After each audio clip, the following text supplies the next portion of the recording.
الصلاة والسلام عليك يا رسول الله، الصلاة والسلام عليك يا نبي الله وعلى آلك وأصحابك سيدي يا رسول اللہ صلی اللہ تعالی علیہ وسلم۔ پیارے پیارے اسلامی بھائیوں، محرم کہنے کی وجہ کیا ہے؟ پیارے پیارے اسلامی بھائیوں، اسلامی سال کا پہلا مہینہ محرم ہے۔ اس ماہ مبارک کی حرمت یعنی تعظیم کی وجہ سے اسے محرم کا نام دیا گیا ہے۔ اللہ پاک نے اسلامی سال کا آغاز محرم الحرام کے بابرکت مہینے سے فرمایا۔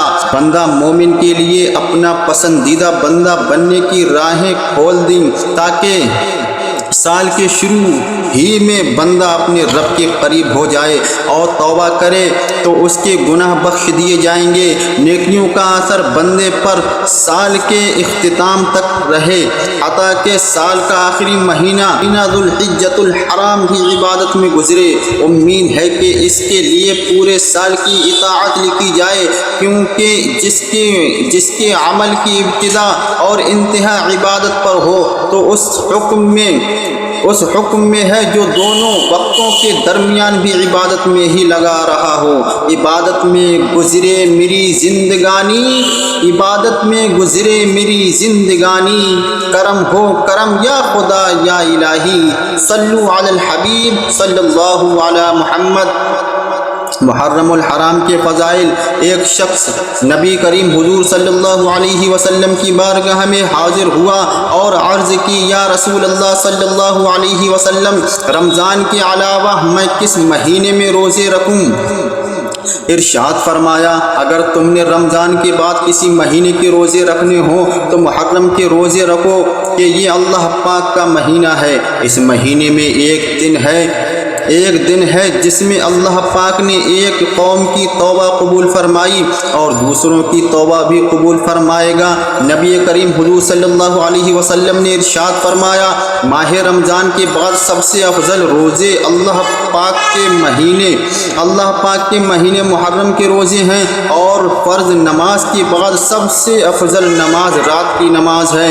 محرم کے پہلے عشرے کی عظمت حضرت سیدنا ابو عثمان نہدی رحمۃ اللہ علیہ فرماتے ہیں، صحابہ کرام 3 عشروں کی تعظیم کیا کرتے تھے۔